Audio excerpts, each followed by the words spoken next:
Alright, so you recommend some BattleTech, Mr. Mango?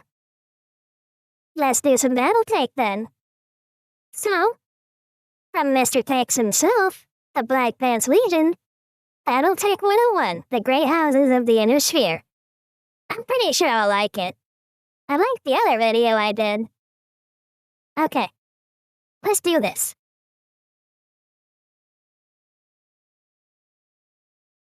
Oh, okay, so kind of like getting you like an introduction to everything. Like some of Badger's videos. Okay.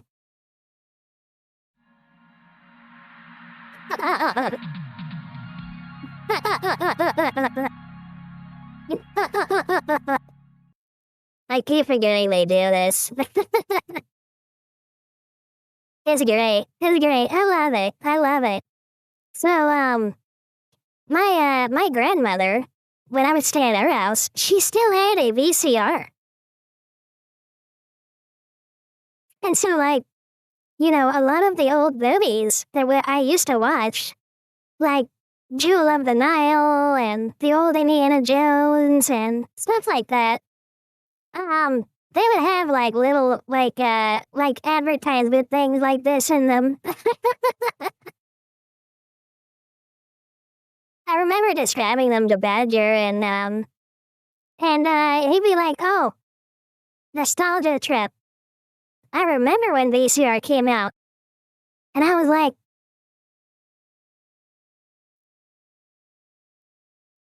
"I keep forgetting you're quite a bit older than me, sir."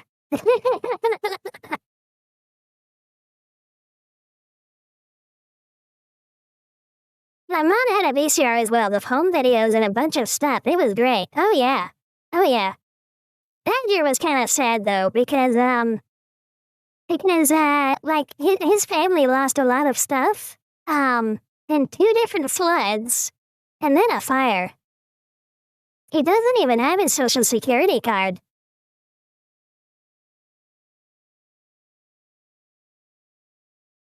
He was more sad, though, about, like, the VCRs and stuff. Well, I think he's older than shit, honestly, but he looks good for his age. He's a very handsome man.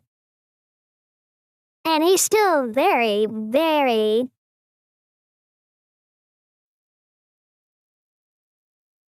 physically capable. I'll leave it there.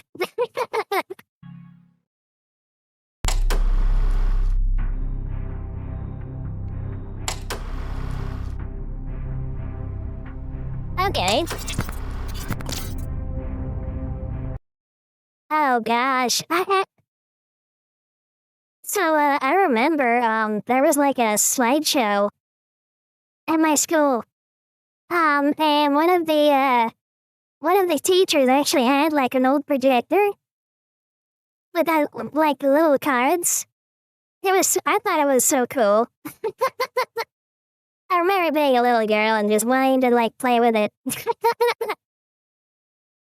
That's all his cover story for being a U.S. Special Service sleeper genetically modified Terminator. Well, Terminators are made of metal. I mean, Badger is a very hard man. No, he's not made of metal. I am 100% certain of it. He is prime grade A meat. Maybe I should not have gone that deep.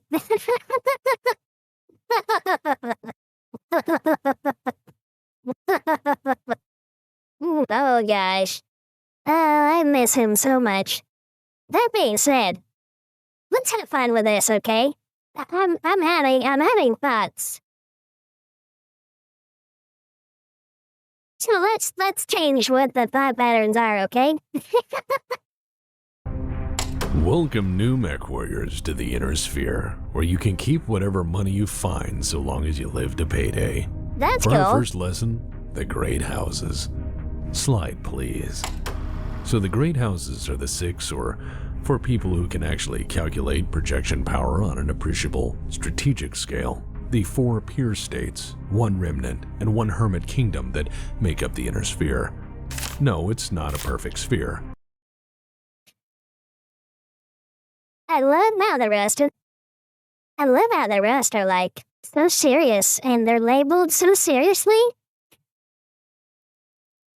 And there's like a random phone company in the center.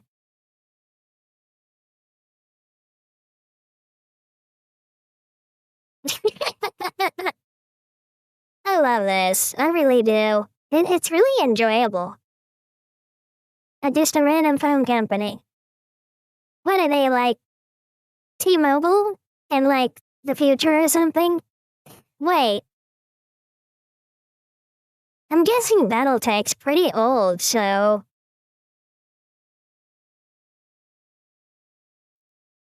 Maybe the Bell Phone Company?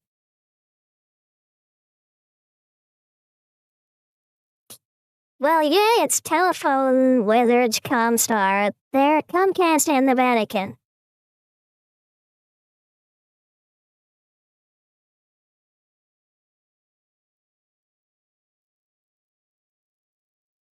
Not the kind of mix I would have guessed, but okay.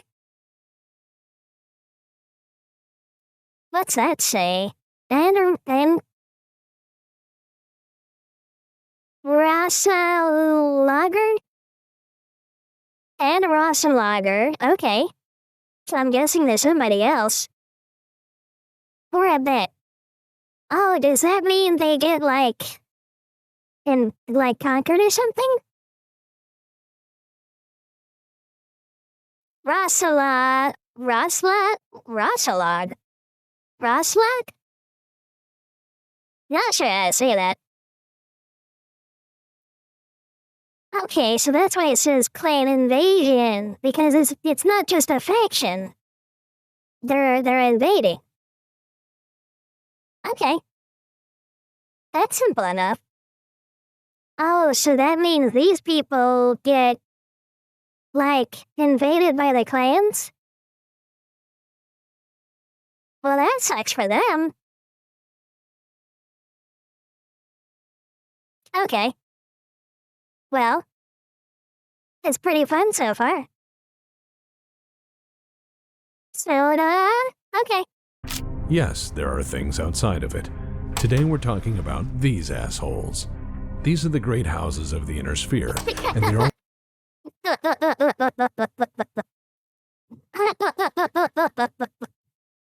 Oh God, I really love it. He makes curse words sound somewhat academic and poetic in a way. all very different in varying ways, but are mostly the same, in that they are all occasionally not very nice to each other. They also possess vast arsenals of planet-killing weapons, and on special occasion will trundle them out for public display. If you want to So I'm guessing that means nukes, if the context of that part of the video is to be applicable. know why these people are fighting over such vast territory and why they're so committed to erasing portions of their collective industrial base history and civilization, well, it's complicated. My best take on it is a two-parter, and most people find that a bit much. So let this serve as a basic introduction to your career in the world of mech warriors, and a primer on who's most likely to kill you when you inevitably fuck up. I love that. I really love it. He is a lot like Badger. It seems to be a theme with me that I like these,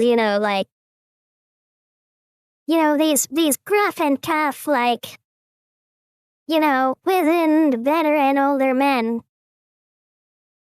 I wonder if I have a dad complex.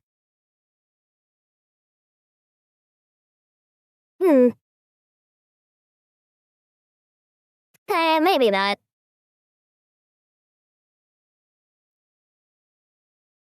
Yeah, or maybe. I really don't know. But firstly, a disclaimer. I am biased.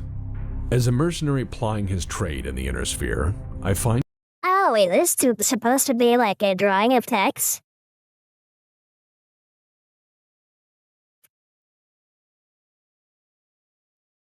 Just what is it? Just what? How? Just how? Do I keep on running into badgers everywhere? You know what I mean?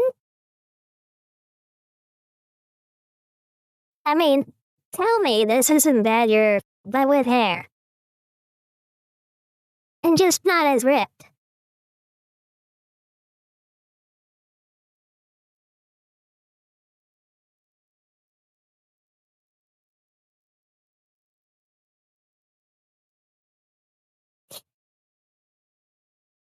I swear. I mean, with the fat electrician video. The fat electrician, he's a big guy. Got a beard. Veteran. Older. Badger.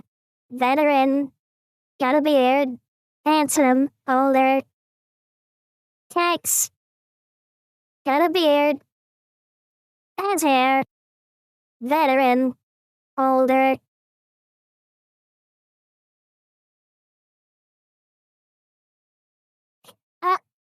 I swear. I run into him everywhere. Or maybe it's because I miss Badger a lot. I'm really not sure.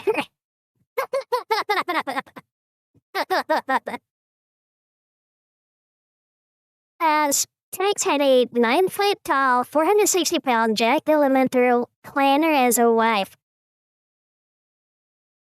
Elemental clanner? Like Black Avatar elemental kind of thing, or... Well, anyway, a jacked planner wife. He likes dominant women. Tex was jacked and had an arm and 2 eyes. Plain elemental super soldiers. Okay, so they're like, oh, okay. So he likes them big and tall.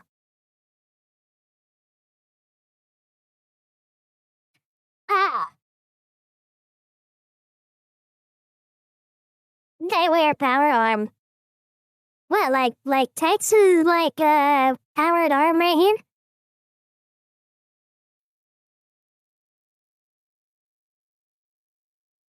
Female elemental.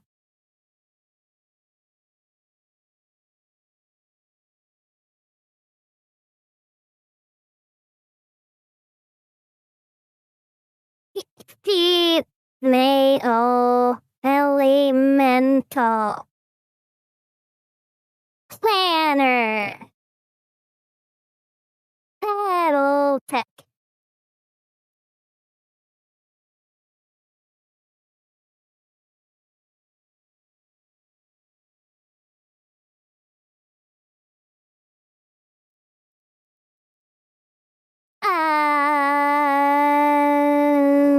I'm guessing it's probably not that. Or this. Or this. Or this. Or this.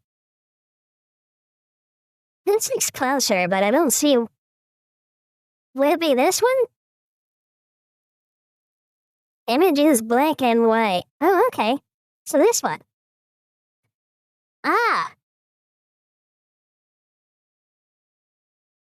So basically a dummy mommy.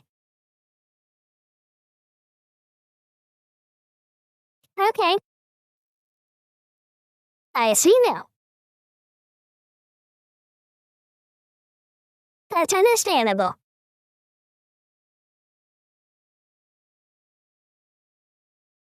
I mean...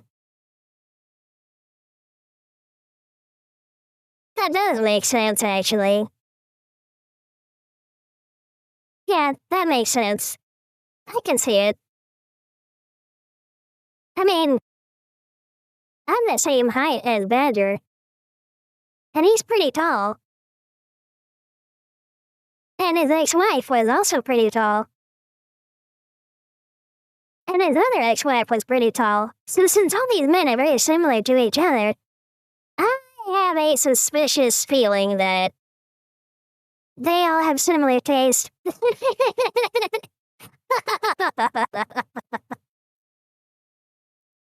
Oh gosh, I have Badger on the brain really bad, don't I? Okay, let's continue. And concepts such as warfighting ideology largely a position of what you can cover up from the general public.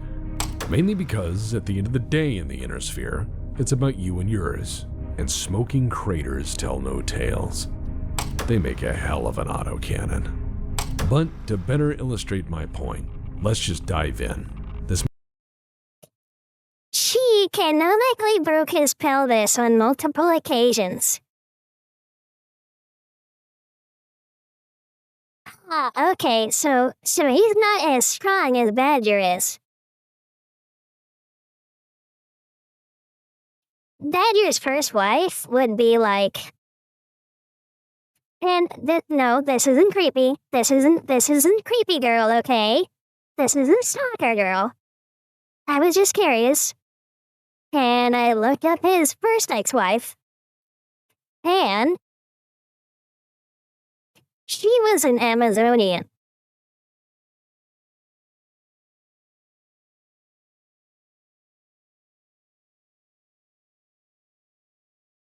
Like, she was tall and very fit. Not like muscular, like, but very fit. But, she was a little bit taller than him. And she was like,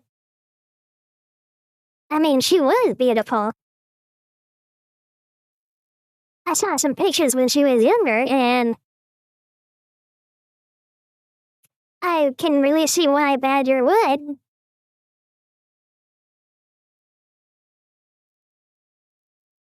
But I couldn't help but imagine how that would work.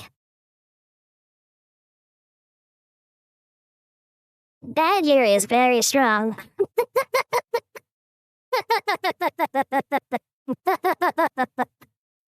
He's very strong.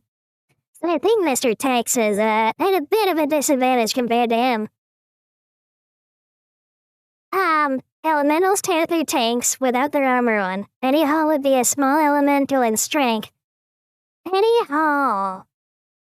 That name sounds familiar.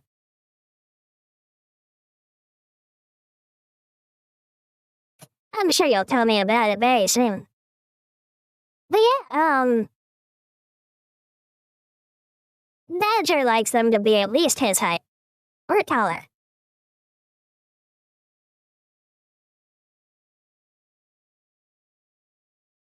So yeah,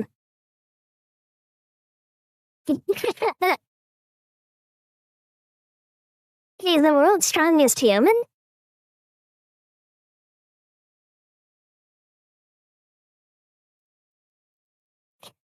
Hey, hello, Mr. Do. Wait. Dirty, I'm pretty sure you pronounce that Duval. Dirty Duval? I think that's how that's pronounced. Anyway, welcome, Mr. or Mrs. Duval. Badger's not here right now, and I couldn't get a hold of him, so I'm just streaming for him.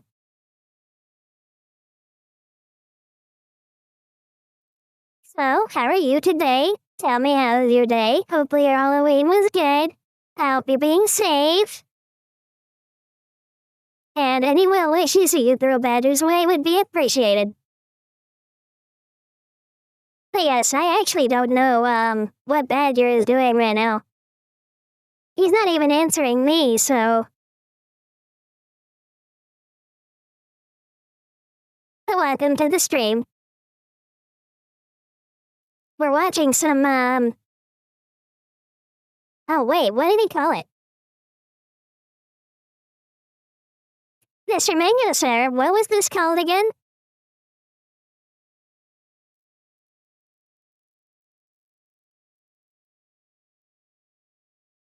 Oh yeah, BattleTech. The BattleTech stuff. Yes. Mr. Mango, Badger is busy currently. That's news to me, honestly.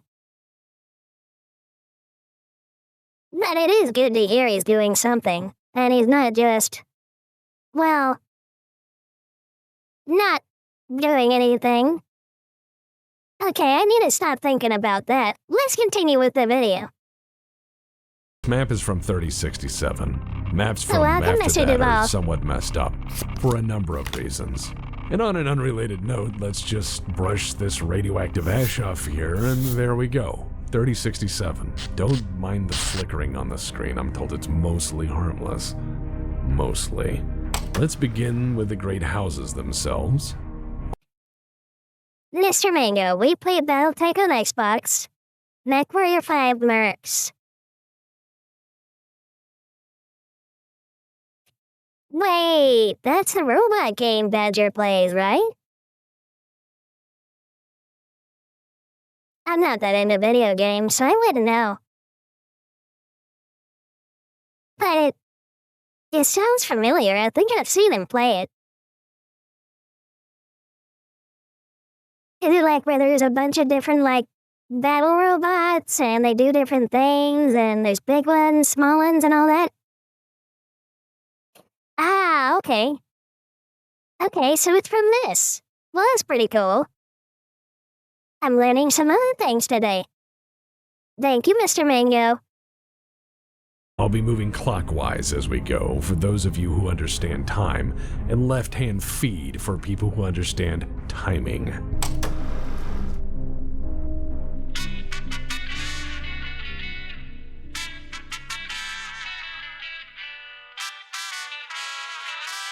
Welcome to the wacky, weird world of the Draconis Combine. Welcome to a pervasive class system, and home to the galaxy's own homegrown, no-bullshit, sword-wielding, authoritarian samurai ruling class. Oh yes, this place is literally built off pre-spaceflight Terran Shogunate-era Japan. Oh gosh. So the thing about me, I'm actually part Japanese.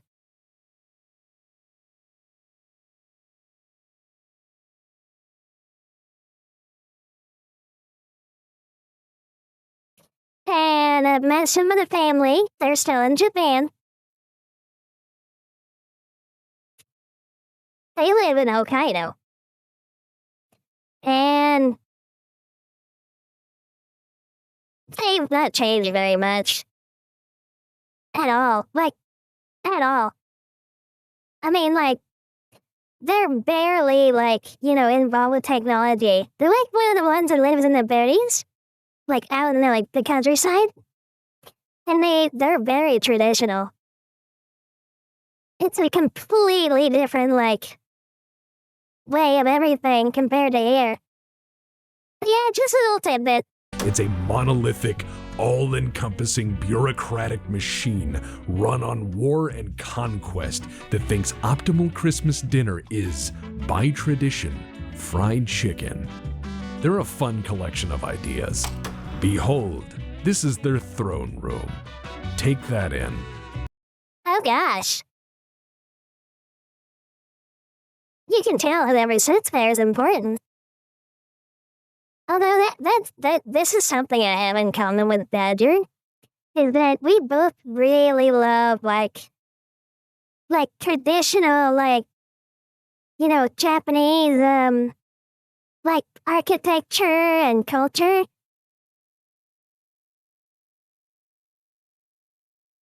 I really do have Badger on the brain. I hope he takes me back soon. I'm empty. I'm running on empty. I need some Badger in my life, you know what I mean? Oh gosh. But yeah, I mean, these guys seem like fun. This isn't just for show.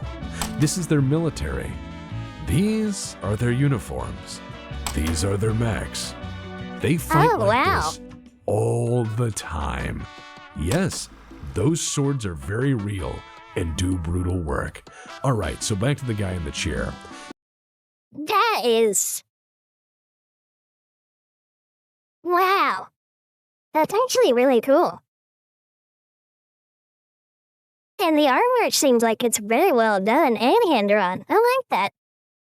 This is pretty cool. Not sure what he's shooting, but giant robot with a sword seems cool. They're very real and do brutal work. Alright, so back to the guy in the chair. It is frequently a guy in charge of this. So this guy is called the coordinator. He runs the place. There is very little distinction between the coordinator as a person and the Draconis Combine as a whole. When people refer to the dragon in reference to Kurita as a house or a nation, it's interchangeable between the two entities. And no, the Draconis Combine doesn't celebrate the godhood of rulership with divine mandate. However, the coordinator's word carries essentially the same weight within their sphere of influence, so I'd not invite trouble, as Kurita tends to bury its enemies deep, headless, and by the million. Oh, that sounds like Imperial Japanese. That's a PPC. Okay. Are you talking about the arm cannon thingy that the red robot was shooting? That looks like a samurai? Yeah, so that sounds cool. Although, when I look at this, I think of,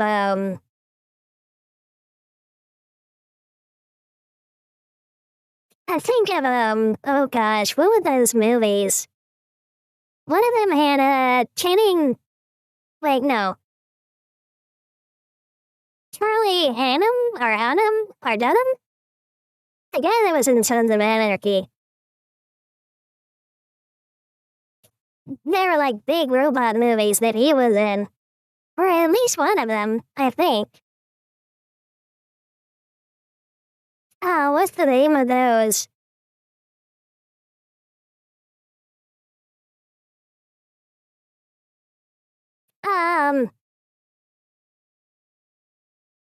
They were giant robots.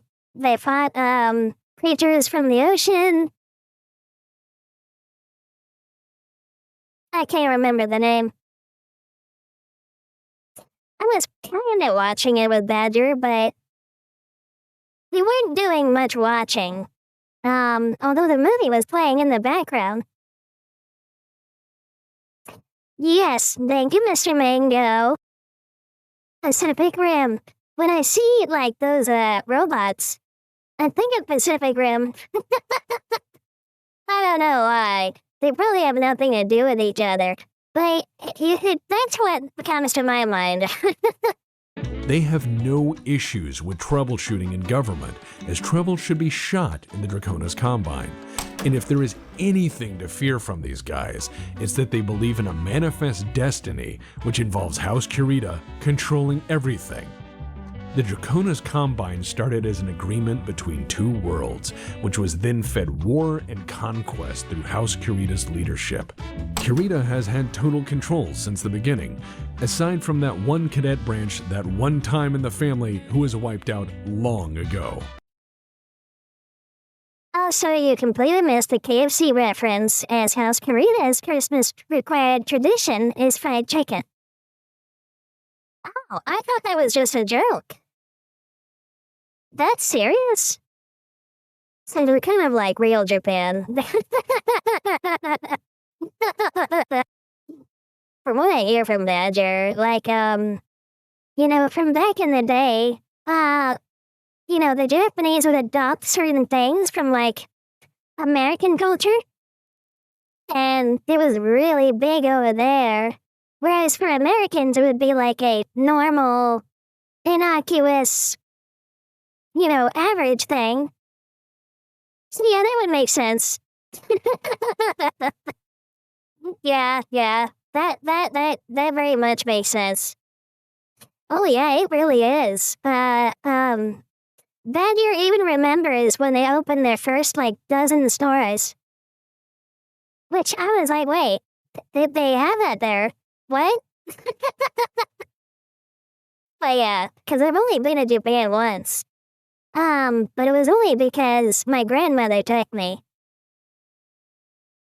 And that was just some family members wanted to see her, because she was up there in years. And my parents just let me go. But yeah, I didn't see that in Hokkaido while I was there, but it would not surprise me. As far as how this thing runs, well, the 5 pillars represent the Draconis Combine. The pillar of gold is the government. The pillar of steel is the military. The pillar of teak is the people. The pillar of ivory is religion, philosophy, zen, and all that crap. And then there's jade, the economy. These 5 pillars of state philosophy are represented in the ministries of state organized through them. For instance, the pillar... I love how they got who's like the economy guy. He looks like a smarmy, like, car salesman. Philosophy are represented in the ministries of state organized through them. For instance, the Pillar of Steel encompasses the Ministry of War, the Department of Indoctrination, the Bureau of Substitution, the Assembly of the Grand Inquisitor, the Admiralty, the Physician Staff of the Dragon, and various minor administration authorities. Speaking of authorities, Draconis Combine bureaucracy tends to be impenetrable to outsiders, impossible to reason with, and largely maintains the status quo. Actual decisions are typically made by people with significant military rank, in the form of military governors appointed to oversee civilian authorities. When in doubt, the decision maker is typically the one with the sword. And if you want to see that sword up close and real fast, you only need to fail to take its bearer seriously, or merely disrespect their presence. Oh yeah, that's right. That sounds like Space Japan. But like old Space Japan, they don't really do that anymore.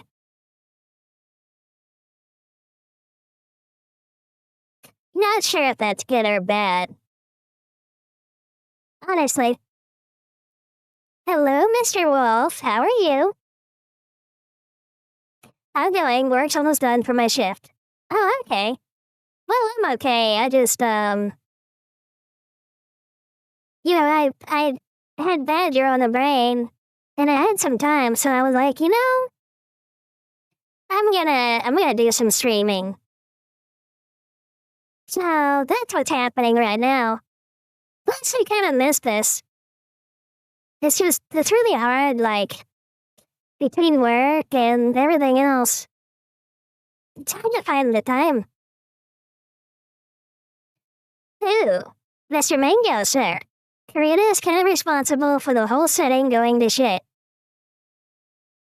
Well, that makes sense for, like, a post-World War II Japan.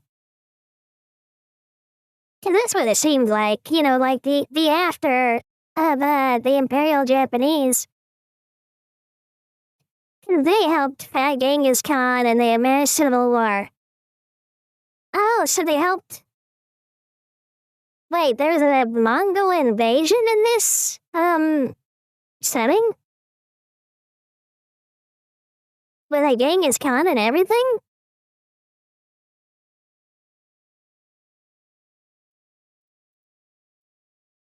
This sounds very incredibly deep. There's a lot to cover. Okay, well, I guess we best get to the video then, huh? Anyway, it's good to see you again, Mr. Wolf. I hope you've been good. And I hope you have not lost any fingers in the meantime. This, from Mr. Mango, this is a puddle that is as deep as the Mariana Trench. Oh, buddy. As, a certain someone would say. Well, I kind of look forward to it. Also, they had this whole Death to Mercenaries thing for a while. Not my favorite government to work with. Oh, okay. Then again, they rarely need mercenaries ever because the constant fighting and insanity of the samurai class means they're pretty much ready to throw down whenever. I just realized that this is a mech. They're called mechs, is what I'm getting. Stomping on the face of another one. It's actually amazing. Alright, Mango, you can find where each screw comes from for a certain battle neck and a certain battle in a certain era. Kind of, he's like Genghis Khan. Okay, that makes sense. If they lack a cause, they'll find one quick. The leaders of the Draconis military are often peerless warlords, equally at home in local shogunal politics or on the battlefields of their neighbors. The Draconis Combine is the state that war built, maintained by Bushido, psychotic warriors, and a shitload of weapons. Finding Kurita forces in your backyard is frequently the precursor to speaking Japanese in your near future, whether you want to or not.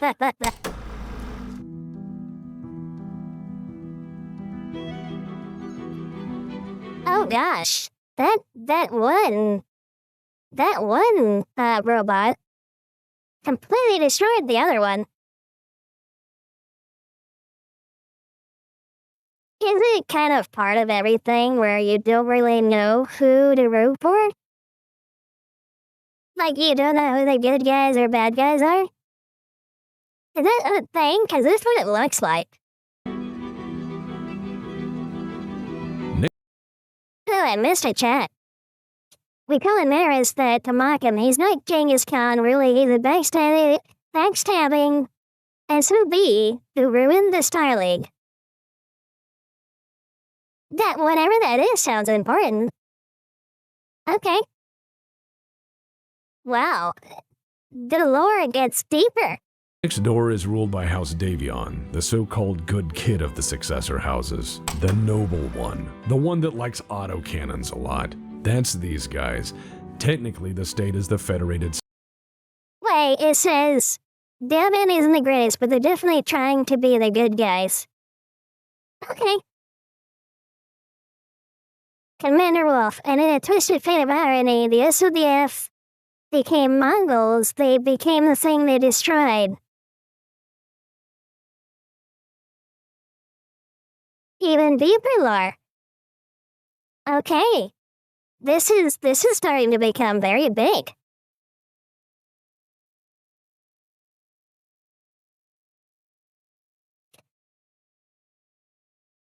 My thoughts are halfway somewhere else. I have Badger on the brain. So when I said that, I thought of something else. And not exactly the story.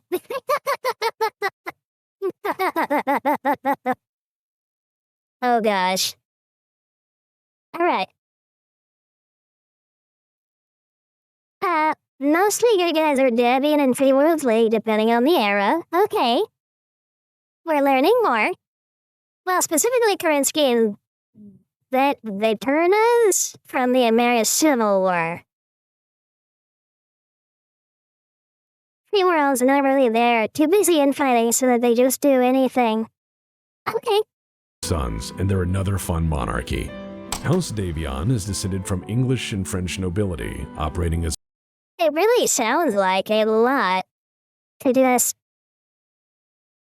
take in. It sounds kind of like real-world politics. With everything that goes on, there's so many people doing so many things in so many different directions, and sometimes they do the same, sometimes they do different. That's what it sounds like.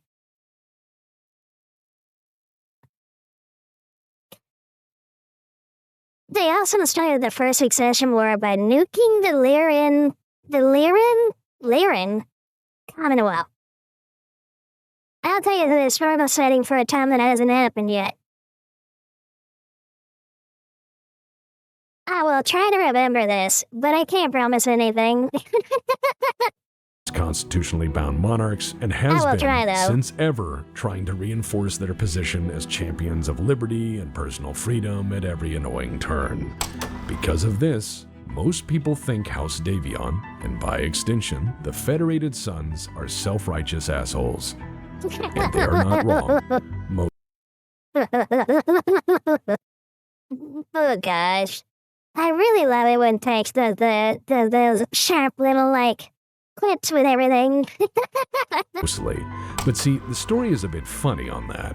Originally, the Federated Sons was a federation. In time, the founding polities chose delegates to form a high council who would, among themselves, elect a president to lead them.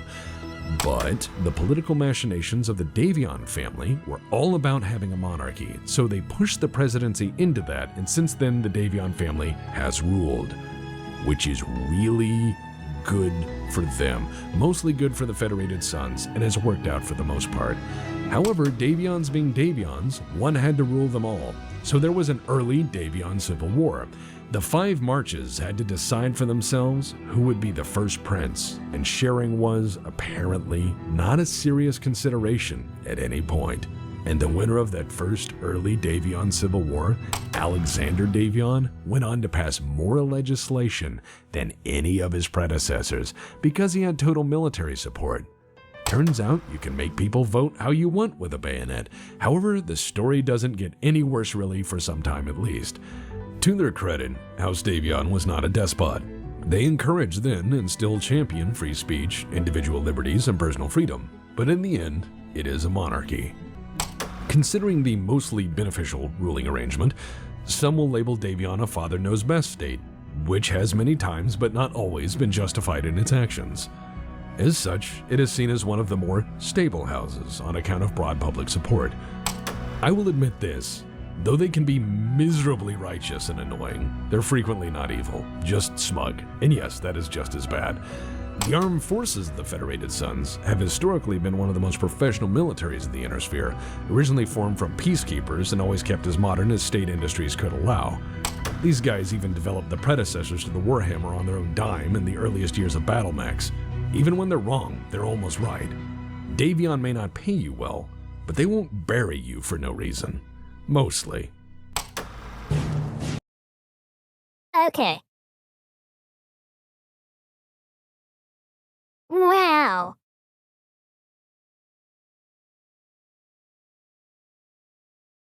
There's a lot to this.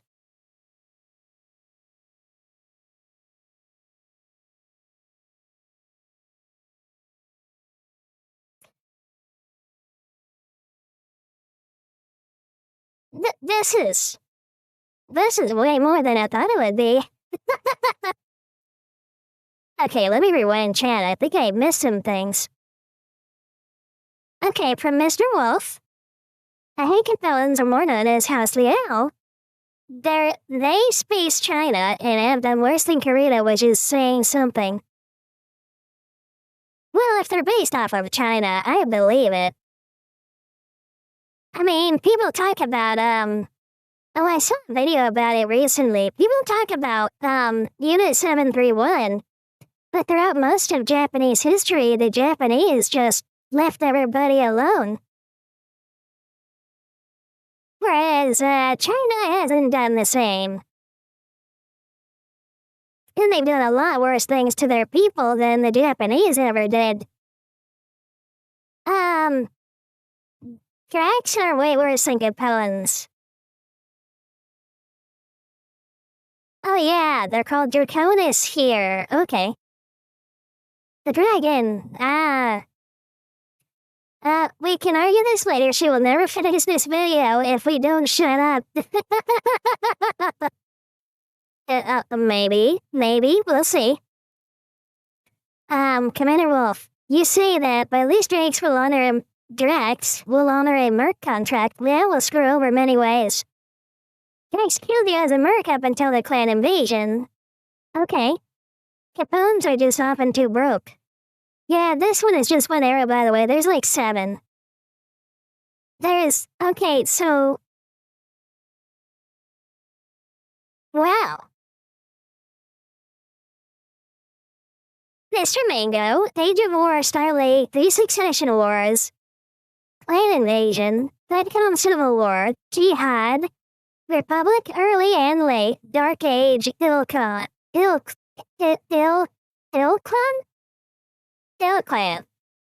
Okay. Depending on unit, not always death to merch stance. Got backstabbed by a Liao prince to a rogue Sino general. Oh, and now comes Capellans. Their wars against the Turians? Speak many volumes. Well, Space Texas can go fuck off.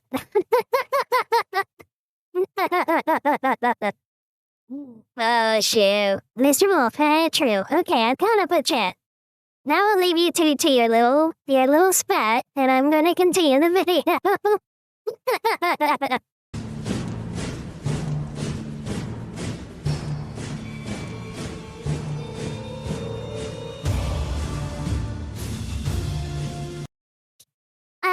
Okay, so here's the bad guys I hear of.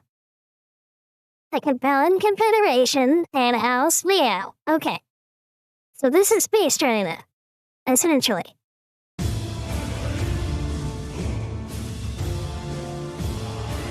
Next door are these guys. I don't like them as much for a number of reasons. The Capellan Confederation is the youngest kid on the block as successor states go. It's a socialistic police state that has almost but not always been under the control of one family, House Liao. The head of the state is the chancellor, who is, in the Capellan Confederation, one nod away from making you disappear. To say that it is a police state is not an act of hyperbole, but substantiated fact. However, it wasn't always so. What started as a collection of states uniting for common defense and well-being slowly grew over hundreds of years through successive generations of philosophy and leadership from one house into an autocratic state with a centrally controlled economy.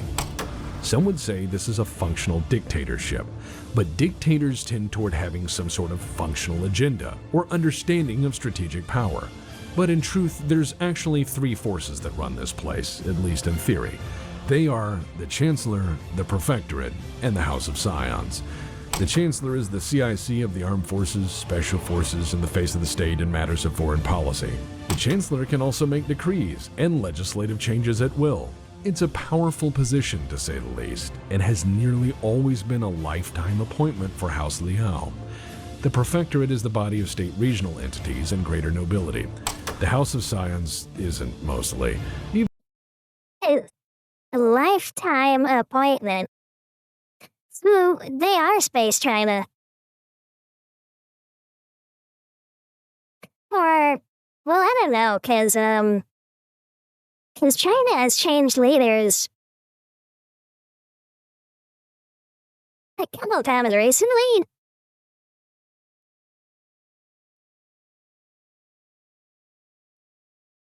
Or are they lifetime? I don't know that much about it, but it sounds like Space China. Or at least Korea mixed with Space China. They might as well be the same, actually. In my mind, at least. Mr. Mango, we don't talk about the St. Ives Compact. Welcome on the next, so buckle up. Everyone's leaders are a lifetime appointment. Okay.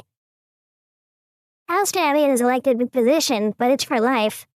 Welcome to Space Hell or Hello 40K Imperial Guard. There are no term limits in BattleTech. Okay, that makes sense. This to say, the Chancellor seems to get hit. Can you imagine that? You, in charge of everything and everyone for, ever? And you're going to die in that chair? Oh gosh. To me, that sounds very, unpleasant. They often die before old age, let me tell you. Okay. Well, that's something, I guess. All that warring and stuff. His or her way more often than not. But the other two governmental branches will act to frustrate or block particular agendas. What's interesting about the Capellan Confederation is that its citizens, or rather I should say resident aliens born there, are not citizens. Not yet, anyways. In fact, in the Confederation, citizenship must be earned, and the state is the sole measure of that esteem. Children are legally, in every way, wards of the state under limited provisional supervision granted by the government to their parents or other assigned legal guardians. At age 15, each child is thoroughly examined by the government to see if they have a proven commitment to the state. Those who are deemed worthy gain citizenship.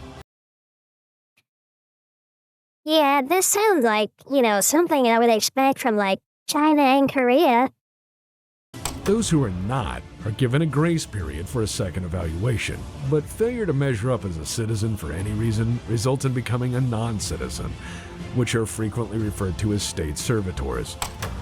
By the succession wars, this non-citizen class had become an enormous part of the population, a population that, I must state, had no rights, and was legally state property. This was reversed in 3052 when Sun Tzu Liao became chancellor and abolished servitor slavery. Not all Capellan chancellors are assholes. Okay, well that's a little bit of something. That's a little bit of something nice. Oh gosh, but just dictators.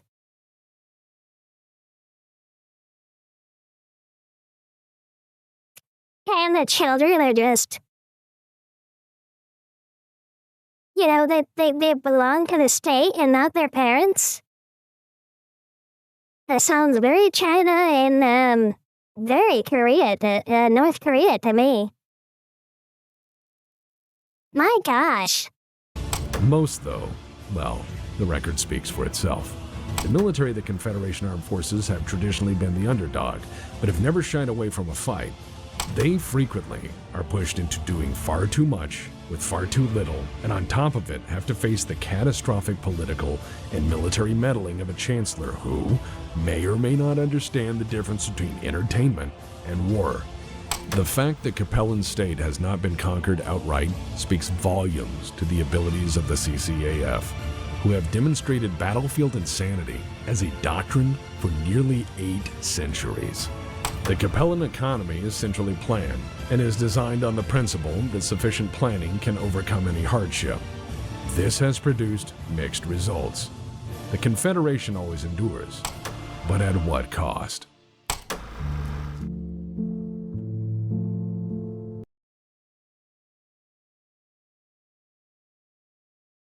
Well, if real history is to be applied here, at the cost of millions of bodies. It seems communism doesn't work anywhere. Or leftism on any level, for that matter. Timing of the Space Holy Roman Empire time. Okay. Or just the Space Balkans.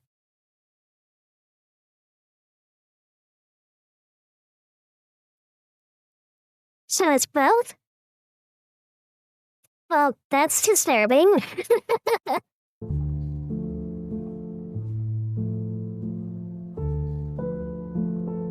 Next door is the Free Worlds League. I don't say House Merrick because, well, it's complicated. Also, their history isn't terrible as some make it out to be. Yes, the greatest threat to Americ is Americ, but glory to Merrick. But it wasn't always so.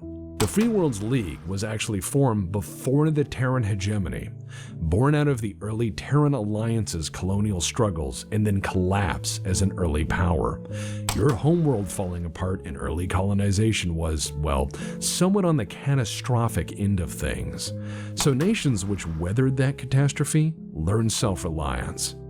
The Free Worlds League was originally an agreement between 3 existing nations, the Merrick Republic, the Regulan Principality, and the Federation of Oriente. Amazingly enough, the founders of the League owe most of their success to a guy named George Humphreys, who was the negotiator between the 3 nations and was honored as the first Speaker of Parliament for 5 damn sessions. They didn't throw their negotiator away when they came together as a nation. They threw nobody under the bus. Instead, they championed him. That is righteous. So how'd it go down? You see, of the 3 nations... Well, this sounds pretty good.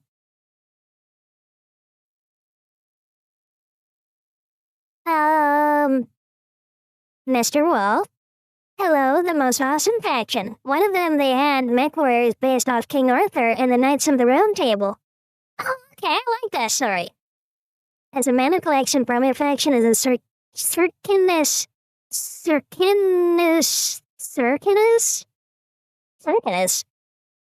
Federation, but the FWL. Mr. Mango, y'all ruined my periphery nation. Okay, I'm gonna leave that alone. I don't even know what anyone is getting at right now. There's a war in the chat, and I'm just here, like, listening to some very deep lore. Merrick was on top locally, and Merrick didn't like the idea of a union at all, not at first. He thought it wouldn't work. Working with others seemed like a bad idea, in fact, considering the state of galactic affairs, but Humphreys wore him down, like a good friend does, and the only reason I bring this up is because what wore him down wasn't politics. It wasn't an appeal to power or glory or riches or conquest or the history books. It was in fact nerd shit. See, Detlev Merrick collected historic awards and trophies. Raju Salaj, Prince of Regulus, collected miniatures, figurines mainly, and books and paintings and the like.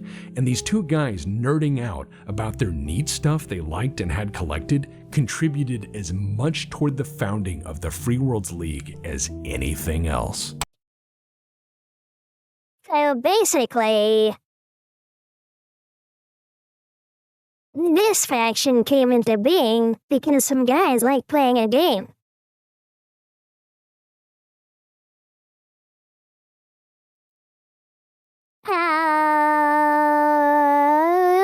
Let me rewind the chat, I miss a lot. The periphery is basically the Wild West of this setting. It's for us hipsters who don't like the major houses.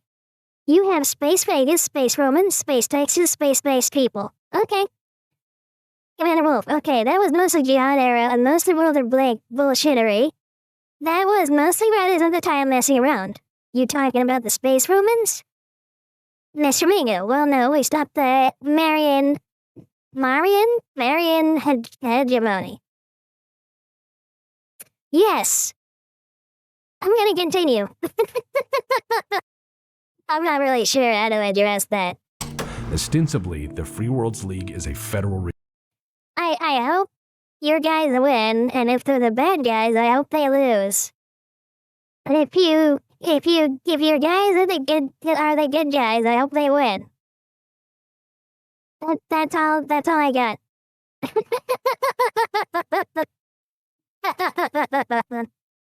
Oh gosh. Oh man. Republic, with each province granted a grand measure of self-rule and sovereignty, and as you'd expect, the Free Worlds League is a complex creature politically speaking. The Parliament is technically a supreme federal and legislative authority, but there's some caveats to that. For one, membership of the Parliament was, for a time, determined by the amount of taxes paid into the Treasury. And then there's the self-rule problem. All that self-rule means you have all sorts of people in Parliament. Some nations could be dictatorships, others a theocracy, others a democracy, and yet all under one flag. Naturally, this causes some problems. It's why, for the most part, the Free Worlds League, through its history, has operated in a near-permanent state of martial law under the Captain General, who is frequently, but not always, a Merrick. Historically, the power of the Parliament has waned with every major conflict, crisis, or state of emergency, whereas the power of the Captain General has increased. That's right. The Free Worlds League drops their issues at Merrick's welcome mat, rings the doorbell, and runs the fuck home. I don't envy that job. So they ding-dong ditch, essentially. For all nations, oh gosh. The poor guy. Originally intended for military matters on behest of Parliament, 8 centuries of emergency powers later, the Captain General stands as first among equals, and is more or less House Merrick's personal lordship of the Free Worlds League, with all of the hazards that entails. The Free Worlds League has defined its economic niche through innovative technologies and free trade, which I feel is a response engineered in opposition to the then crumbling Terran Alliance's blanket of tariffs and protective customs laws. The laissez-faire approach to the free world's economic principles has made more friends than enemies. However, poor risk management analysis has caused problems. For instance, after conquering the magistracy of Canopus during the Reunification War, the Free Worlds League invested oceans of currency, industry, and effort into rebuilding the Canopan economy. Canopus returned the favor by outcompeting and underbidding the Free Worlds League economy in the region, by mostly using principally cheaper labor and lots of industry they didn't have to pay to build. This resulted in a 10-year economic recession for the entire Free Worlds League. No good deed goes unpunished. Oh, so they got bailed out and then they backstabbed them. Sounds like women at my workplace fighting. Since they've learned quite a bit and have I mean,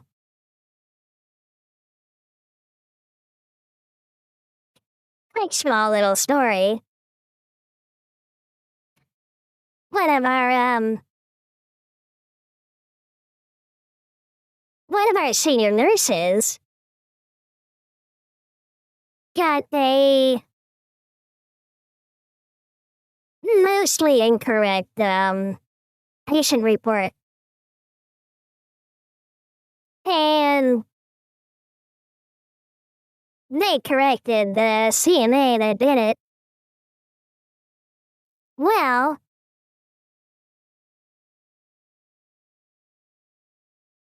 we found out later the CNA did it on purpose because the nurse had corrected her. But the nurse had covered for her so that she wouldn't get in a lot of trouble. So the nurse tried to help her and scolded her, but because she scolded her, the CNA gave her a incorrect patient report.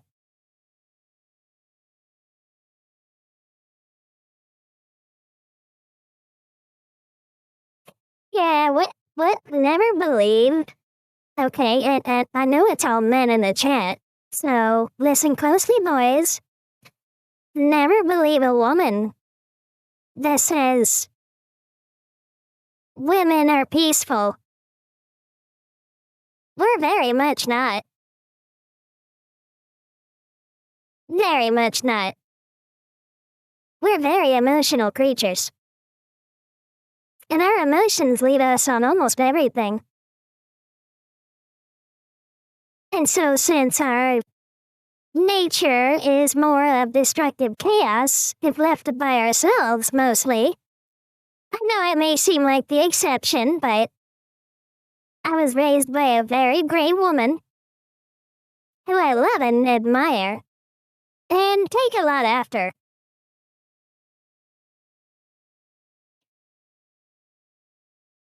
But never believe women whenever they say that women are peaceful and better at handling things.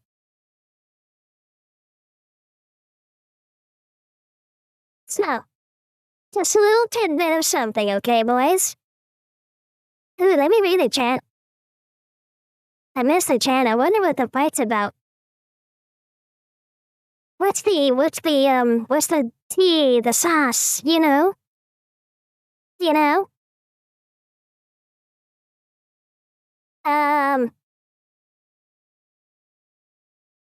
You're good, continue, Mr. Mango says. Well, my guys are objectively bad guys, but they're so cool about it. Our nations do be like that. Okay. So you imagine yourself like Captain Jack Sparrow. Okay.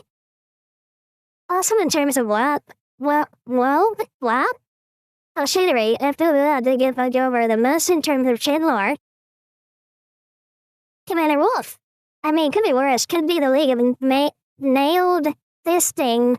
By that I mean the Lyrian Commonwealth or House Steiner. Mr. Mango, I love how during multiple periods you had Federated Commonwealth, the Lyrian Alliance, and Lyrian Commonwealth all existing at once. That sounds complicated. Commander Wolf, Canopus is famous for the Cyber Cat Girls. Well, I'm a Racoon girls, I know nothing about them. No, I play with cats. And trash, apparently. Mr. Mango, Katrina Steiner determined to ruin the setting. Mr. Mango, Canopus, Blackjack, and hookers in space. Okay, some space Vegas. Commander Wolf, 3 times. Oh damn, oh yikes. Oh, that's fucked up. Don't mess with patient lives. Oh yeah, she was transferred out, and she has not come back. So I'm guessing she's gone for good. And with a mark on her record, most likely. Mr. Mango, push out there. I know this personally from Mr. Wolf. It's very good you know this, Mr. Wolf. You can avoid us, then. Well, not me. Don't avoid me, but definitely most women. Well, okay, I should say it like Badger does. Western women. If you go overseas, There's a lot less of that. And they're actually a lot better than over here. On every level. Mr. Wolf, no, Mr. Mango. Circulus Federation, we're not pirates, we promise. This displays the faction I play million. Oh, okay. Well, that's pretty cool.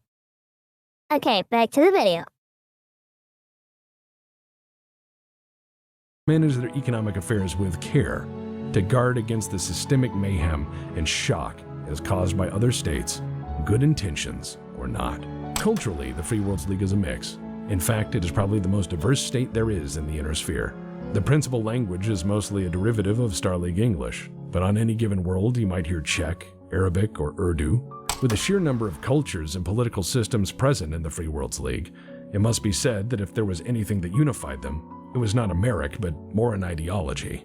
And that's entrepreneurship, a belief in the free market, and the idea that anybody could make it if they tried. It was from the prosperity of the Star League that this philosophy grew, I feel. The succession wars didn't dampen their spirits either. It merely made them appreciate what they had and encouraged them to continue fighting for it. And maybe each other from time to time because, hey, glory to Merrick.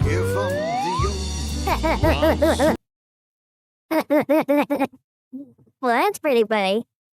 They sound a little bit like the USA, but...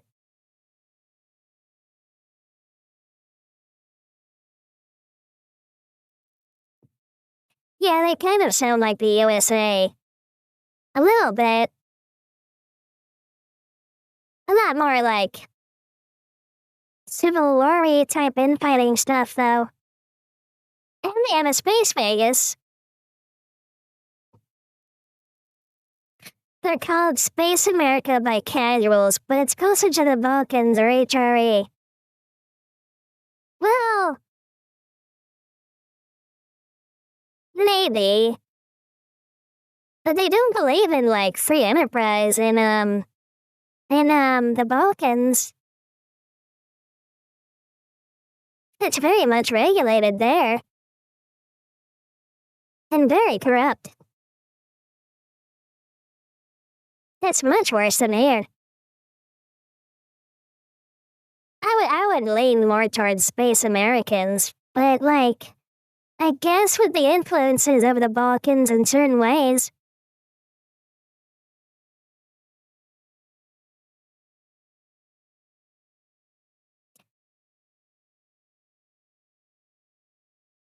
Okay, so kind of both. From Commander Wolf. But yeah, Balkan states. Mr. Mango, they're literally modeled off old Balkan states. Mr. Wolf, more some early American Confederation and Balkanization. Mr. Mango, the designers have stated such. Okay, I'm just gonna continue at this point, because I'm getting a million different things.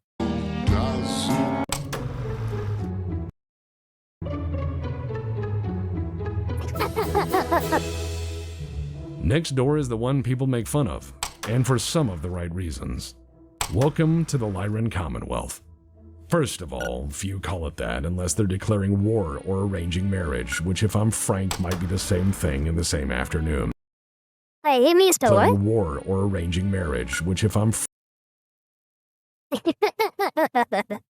So because they have the big, like, Max in there, they're like, oh, that'd be good. frank might be the same thing in the same afternoon. So welcome to the House of Steiner. The Steiners are the ruling family and have been since virtually ever. They were founded as a merchant and industrialist conglomerate. They never stopped being exactly that. They celebrate their vast wealth by having far too many nobles, far too many noble titles, and historically largely incompetent generals. Save for the occasional flash in the pan, that is. However, if they're strategically incompetent to the point that the concept of their scouting parties operating vastly excessive tonnage, even in modest probing actions, memes based more on truth than you think, then how do they survive, you ask? Well, money and industry, friends. Money and industry. House Steiner's backing is the industrial base and every bank that invested in it. They are the military-industrial complex. There are many good reasons they can afford to dump truck weapons into a situation, operational or not, piloted or not, and then continue to do so until the enemy leaves. While not stupendously famous for warfighting leadership or tactical brilliance, House Steiner can and will bury you with its vast assembly lines led by pretend generals until you give up or they get bored.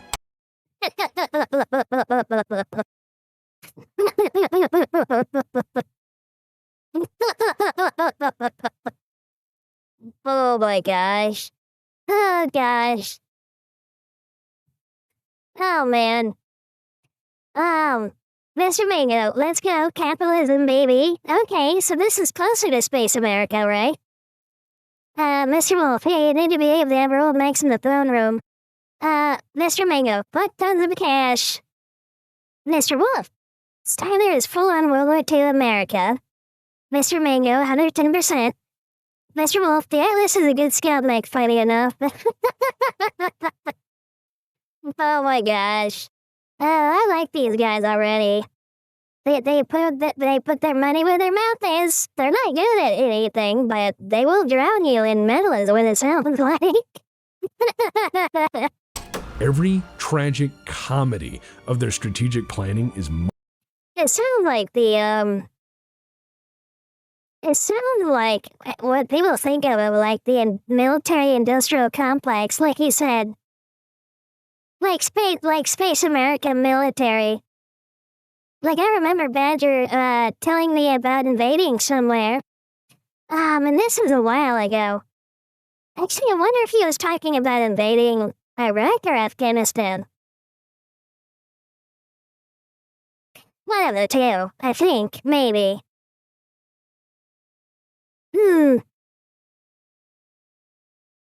Maybe, or was it, like, somewhere else? But I remember him saying, like, you know, everybody was so shocked that when they showed up with everything they had, cause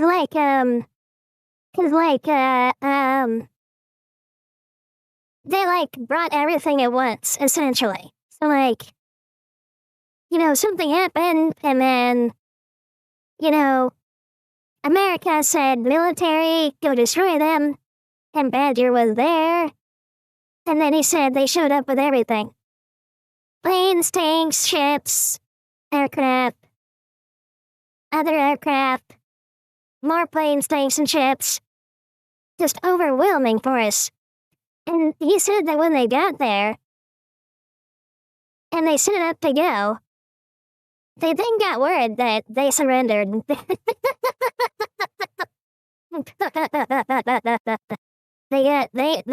They surrendered as soon as everybody showed up. Which to me is just like, wow. That's a great thing, I think.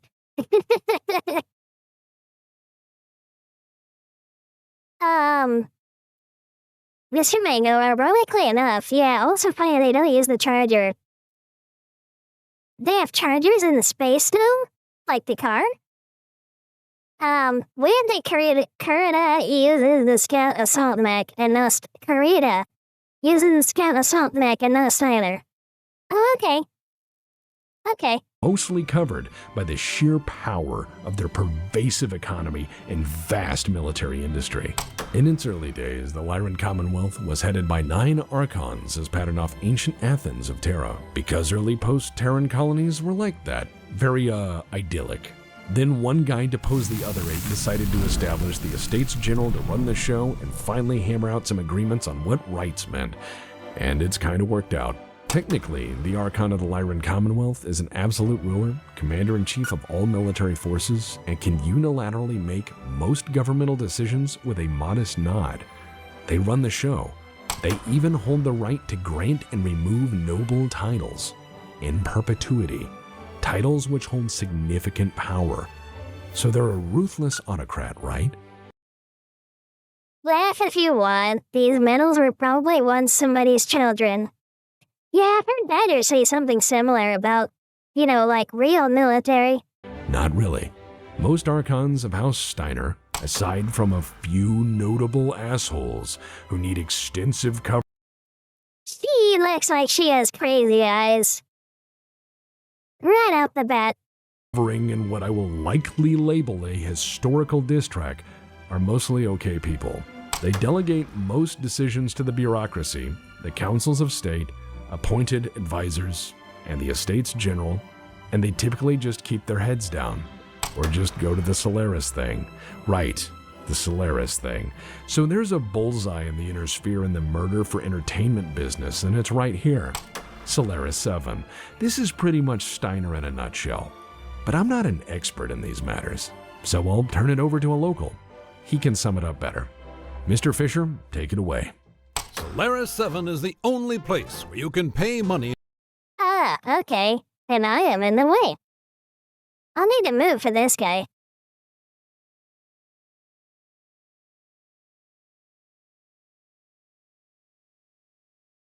Okay, I think I'm far enough away from him. To watch two strange. Let me read the chat.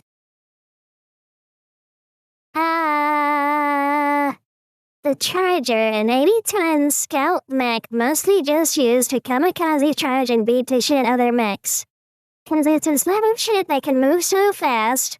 She's partly weathered. Okay, that's what the Charger. Oh, okay. So the Charger's a robot. Well, mech. Okay. Well, it's called a Charger. That makes sense. Okay, well thank you, Mr. Mango. Commander Wolf, she's partly why the Jihad era is even more nuts. Yeah, she caused the entire fake Civil War. Are you talking about the lady with the crazy eyes? That would make sense.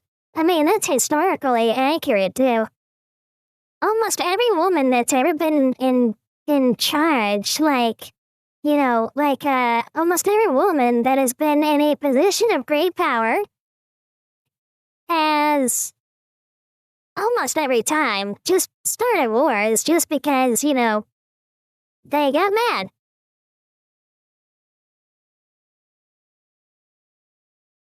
And that's why I will never vote for a female president. Ever.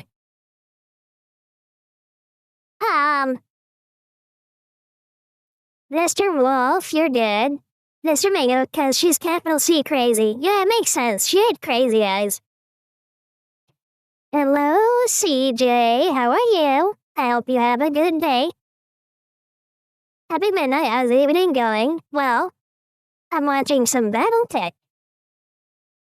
And Badger's not here right now, so, it's me. Hi! I hope you're having a good night. Mr. Mango, yeah, she split basically the most powerful faction next to the Style League. Oh. Yeah, women will do that. In fact, we have a bit of a record of doing that. It's kind of in our nature. Well, not mine. I was raised by a very wonderful woman, my grandmother. But for most women, yeah, they're crazy. CJ, 'tis a quiet night having some good old-fashioned fun all around, I imagine. Indeed, Mr. CJ, indeed. That being said, let's continue the fun time. There's a new character that popped up. Strangers beat each other to death, while also enjoying a corn dog. Duncan, that's not true. Canopus exists. They have corn dogs last I went. And a very good Outback. I think Canopus banned trans fats, my dude. I've only ever seen funnel cake. Oh, and they do a lot of food on a stick. Saves napkins, less to clean up. Stick food is really the way of the future. I wish we'd thought of it first. Sticks truly are the yardstick of food. I'm Duncan Fisher. I stand by this statement. Sticks are the future. Mark my words. Duncan, this is costing me a fortune. Oh, right. HPG bills. So, Solaris 7. Murder is more or less very legal, so long as you do it in the box on TV, and everyone has a really great time. In fact, it's fantastic. I'm just guessing here, but is it kind of like the Gladiator games, but for, mechs? Is that what this is?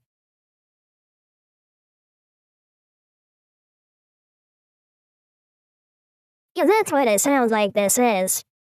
It sounds like the Roman Colosseum, but like remix. Okay. Well, that makes sense. What was that saying? What's it saying? Bread and circuses. Bread and circuses. I enjoy it.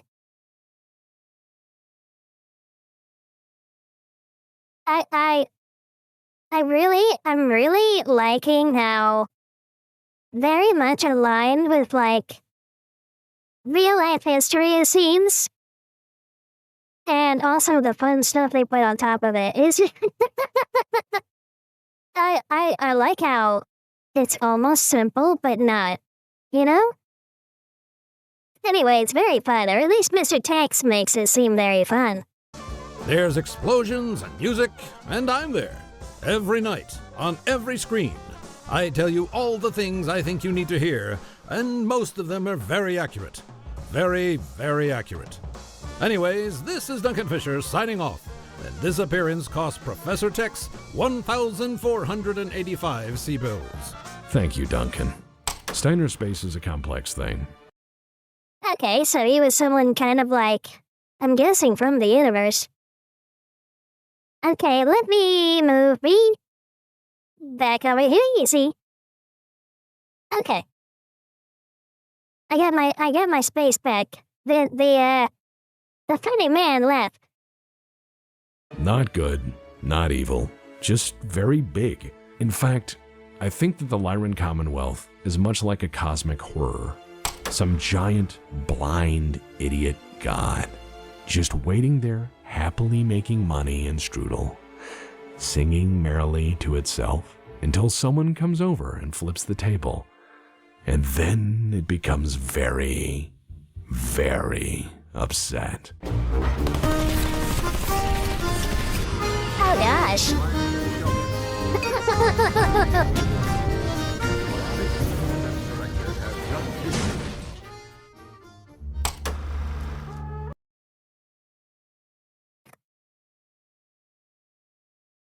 That's actually kind of scary if there's like a machine that can pick up a tank and just hit something else with the tank. That's a little terrifying. If it's that funny.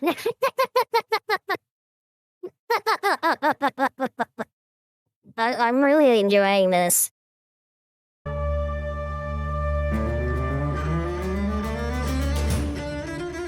Anyways, moving to our right, because space has that, we have to talk about this strip of the inner sphere that's been nothing but hell.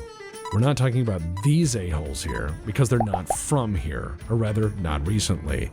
These are the clans, and for those uninitiated, they're a strange, deep space civilization of state-mandated, eugenics program, warrior caste, combat cult weirdos.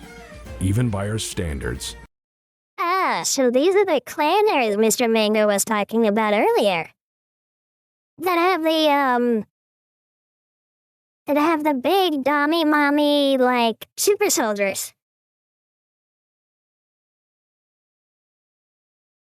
Mr. Mango, yeah, the Atlas just does that. You can also do that on tabletop. That's a clan elemental. Oh, okay.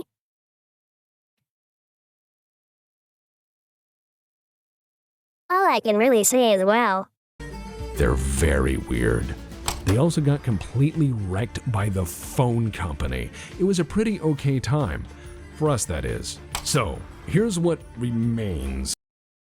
Phone company.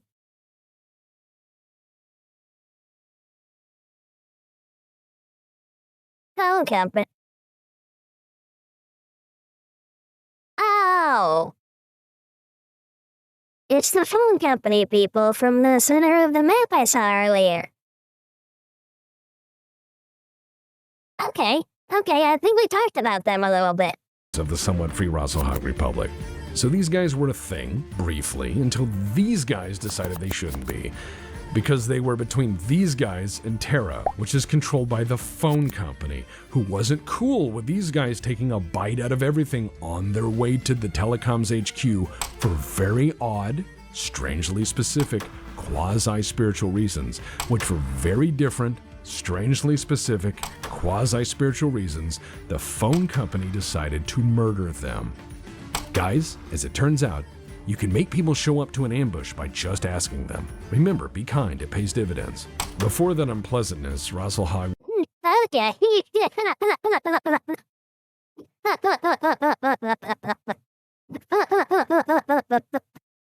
Oh gosh.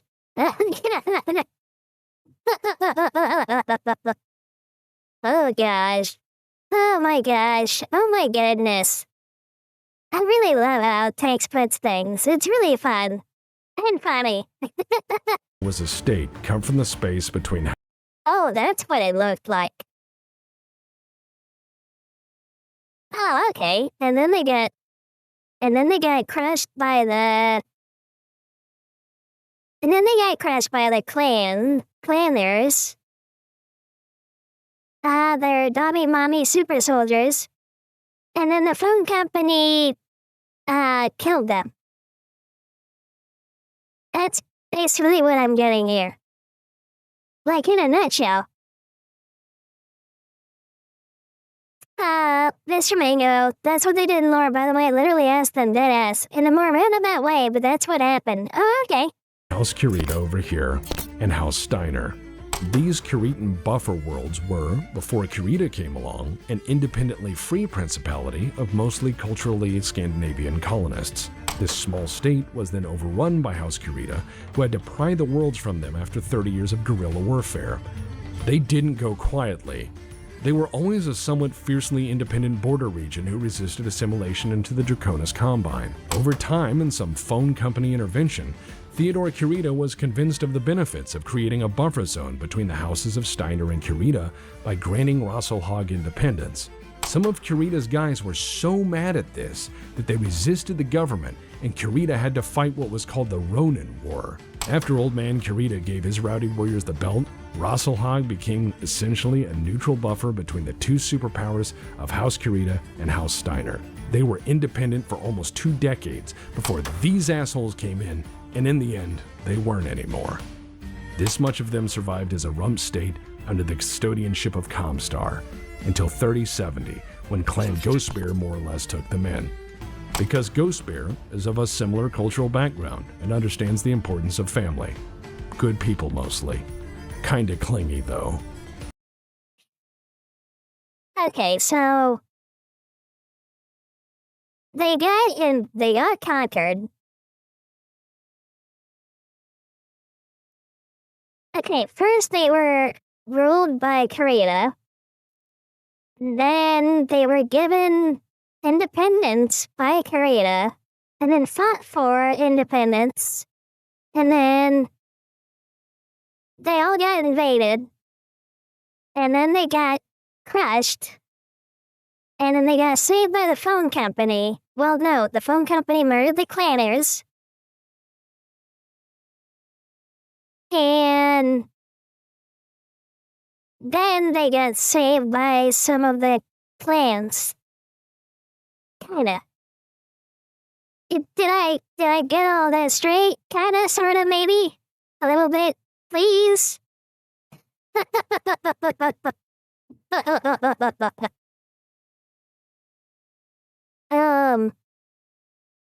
Let me read the chat really quick. I'm missing it. Okay. Mr. Mango. The elementals are both men and women. Tex just happened to have an elemental wife as more so a joke, but it's stuck. Okay. The clans are Native American Mongols, sorta. Well, the clans are still around. It's complicated. You got it right, pretty much. Oh, okay. Okay, we'll continue. For the record, Rasselhog was not a paper dragon. They collapsed only after fighting bravely in the face of overwhelming odds. They gave the clanners a hard fight on every world, and in the deep black between stars. It was a Rasselhog pilot who kamikazed the Okan's warship and stopped the invasion for a year. Rasselhog is like that. They'll smile all day, But fuck around and the Viking comes out, and it doesn't stop until you or they are very, very dead. Next up, I have to talk about this. This was once the cradle of humanity, but it's been a hotbed of a lot of historical issues. Originally, the first circuit of what was called SL Comnet was laid out in this chunk of space once called the Hegemony. Then, well, there was this guy named Jerome Blake, and as fate would have it, he'd be the last employee of SL Comnet. But some assholes in time would think that everything that poured out of his goddamn mouth was the word of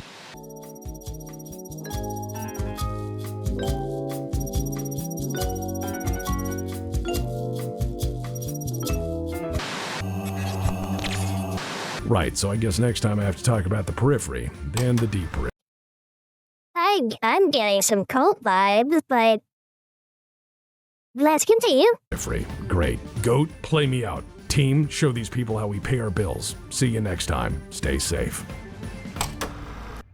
Oh, far away from the light of terror, the remnants of a...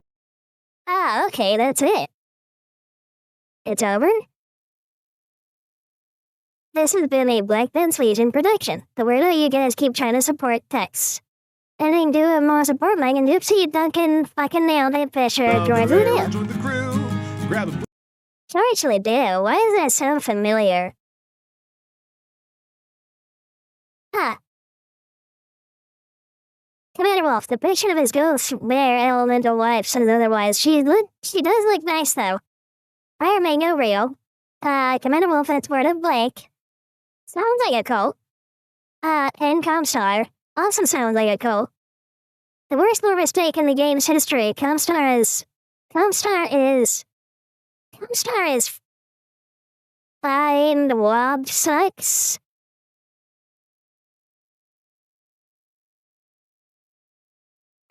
I really don't know, but I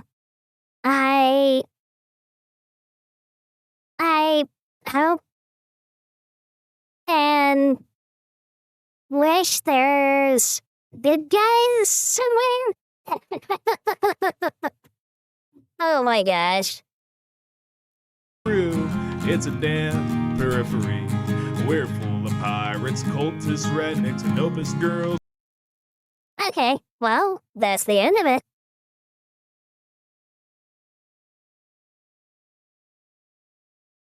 Well, this was fun, but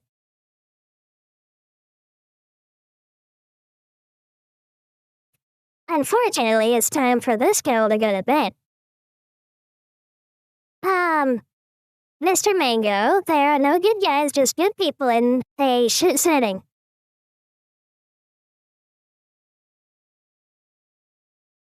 Well, isn't that the same thing?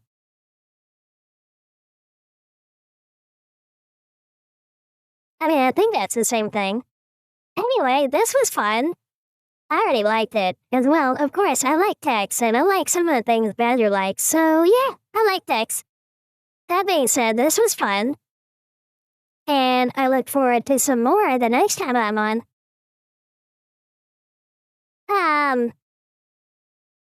Mr. Mango, well, no, good guys implies a good and evil side. Well, there are.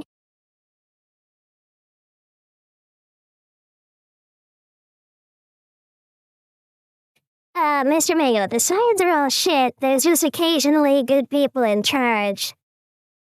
That sounds like people who, that sounds exactly like people who say that, that America is just like North Korea.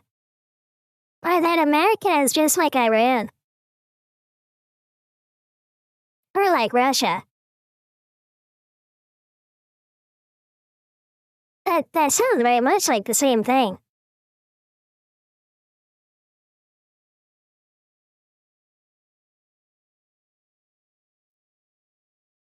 Which, actually, that makes sense. If you believe in, subjective, if you believe in, a subjective kind of thing when it comes to humans, then yeah, I can see that. Well, anyway, yeah, we can discuss this another time. Although, I mean, I would say that if there's someone who does more good than the bad they commit, then they're good still. Right? But nobody is free there's no such thing as like a saint, really. Or at least I don't think so. Anyway, that being said, oh no, I couldn't debate you on BattleTech lore. Maybe on principles, but not on the lore itself. I think you would be a subject matter expert compared to me. You and Badger. But, with that said, I had fun, everyone. But I have to get to bed. Very soon here. So, thank you all for joining me. I really appreciate it. And I hope to see you next time. So, from me to you, I wish you a wonderful time. And I wish you all a very good night.